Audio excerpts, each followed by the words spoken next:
2019 saya sudah berangkat umroh dan bercadar juga. Kenapa saya ingin ikut Tuhan Yesus? Karena awal mulanya saya itu merasa kayak gak punya hidup damai sejahtera di agama sebelumnya. Mohon maaf karena sebelumnya saya juga taat melakukan ibadah, puasa, tahajud dan seperti orang lain lakukan di agama seberang. Assalamualaikum warahmatullahi wabarakatuh.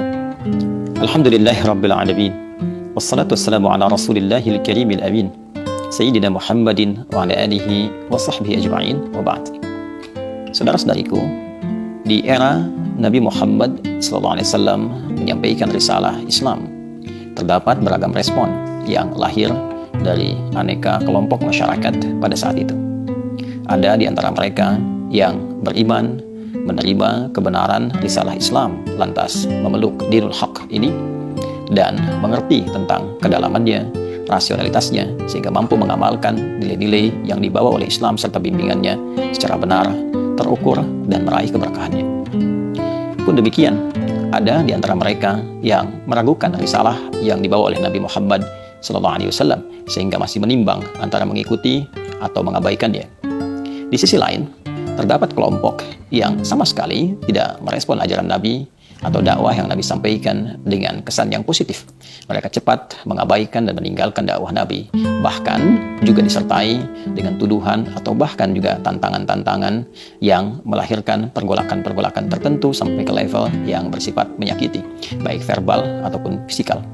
Di antara mereka, ada kalangan yang tetap dengan kekufurannya, ada orang yang di lisannya menyatakan keislamannya, namun perilakunya justru menyimpang dari nilai-nilai keislaman, bahkan merencanakan perilaku yang menentang terhadap dakwah Nabi Muhammad SAW. Dan menariknya, ada juga di antara mereka yang menyatakan keislamannya, namun masih labil dengan keislaman yang mereka deklarasikan itu, sehingga mudah terpengaruh, terprovokasi, bahkan kembali kepada keyakinan dan perilaku awal yang mereka pernah lakukan. Golongan kedua diistilahkan dengan munafik, dan yang ketiga disebut dengan kaum murtadin, jamaah dari kata murtad, yartadda, yartaddu, murtad untuk orang ya. Dalam merespon tiga golongan terakhir ini, baik yang kufar ataupun munafik atau pula murtad, Nabi SAW dengan kehalusan rasanya, dengan rasa kasih yang dalamnya, dengan simpati yang sangat luas itu, beliau merasakan kesedihan yang mendalam karena khawatir orang-orang yang menentang beliau ini kemudian wafat tanpa iman, tidak mendapatkan perhatian dan kasih dari Allah Subhanahu wa taala saat kembali kepada Allah di kehidupan akhirat kelak. Karena yang menentukan kasih sayang, rahmat, kemuliaan, bahkan kebahagiaan di akhirat kelak adalah keimanan seseorang yang menjadi inti bekal kehidupan dalam membawa nilai-nilai terbaik dan bekal-bekal terbaik untuk mendapatkan rahmat Allah Subhanahu wa taala. Beliau juga merasakan kesedihan karena dikhawatirkan orang-orang yang cepat ingkar ini justru menggalang kekuatan untuk melukai atau melakukan pertentangan baik kepada dakwah ataupun kepada pemeluk Islam pada saat itu. Menariknya, kekhawatiran dan kesedihan Nabi ini mendapatkan respon langsung dari Allah Subhanahu wa taala dengan turunnya surah Ali Imran, surah yang ketiga, ayat 176. Saat Allah Subhanahu wa taala berfirman, "Wala yahzunkal ladzina yusari'una fil kufr, innahum lan yadurrullaha syai'an. Yuridullahu alla yaj'ala lahum hazzan fil akhirah wa lahum 'adzabun 'adzim." Demikian Allah berfirman di Quran surah ketiga Ali Imran itu ayat 176. Wala yahzunka alladhina yusari'una fil kufr. Ya Muhammad sallallahu alaihi wasallam, tidak harus respon kekufuran mereka yang cepat itu, yang menghindar dari dakwah itu, yang melakukan pertentangan itu menjadikan engkau cepat merasakan sedih yang mendalam. Innahum la yadurrullaha syai'a. Sungguh orang-orang yang berpaling darimu itu, orang-orang yang melakukan pertentangan, yang mengingkari dakwah, yang keluar dari Islam yang tengah kau sampaikan, yang menyatakan keislaman namun juga melakukan pertentangan kepadamu, sungguh mereka semua itu tak akan mampu mengurangi sedikit pun keagungan Allah Subhanahu wa taala, tidak akan mampu mencelakai sedikit pun wali-wali Allah Subhanahu wa taala, orang-orang yang berjuang menegakkan risalah Islam, orang-orang yang memeluk Islam dengan benar.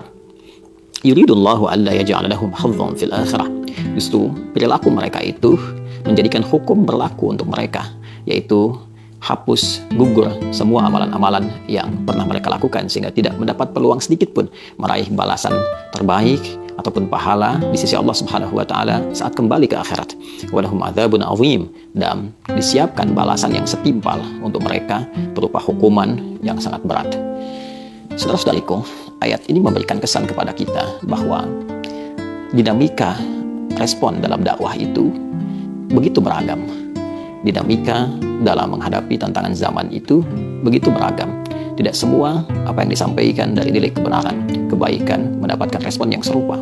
Dulu pun 15 abad yang lalu, ada yang menerima kebenaran itu, ada yang meragukannya, ada yang menolaknya, ada yang mengiyakan namun juga mengingkarinya, ada yang pernah masuk ke dalamnya namun dia keluar lagi karena alasan-alasan tertentu.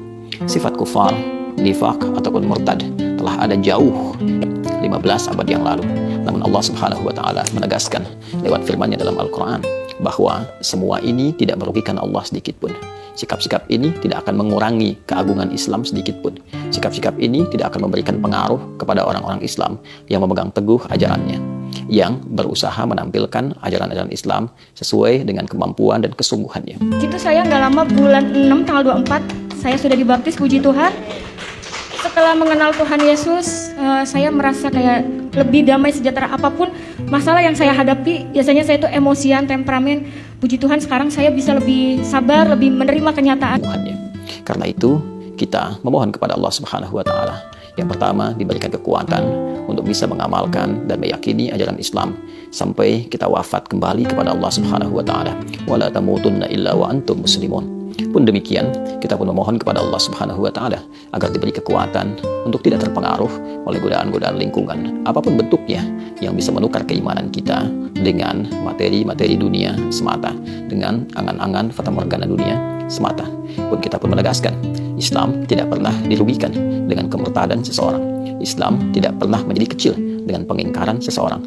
Justru Islam datang membawa risalah rahmat untuk menawarkan kedamaian, ketentraman, kebaikan, dan selebihnya itu pilihan yang akan dipertanggungjawabkan saat kembali kepada Allah Subhanahu wa taala di hari kiamat kelak.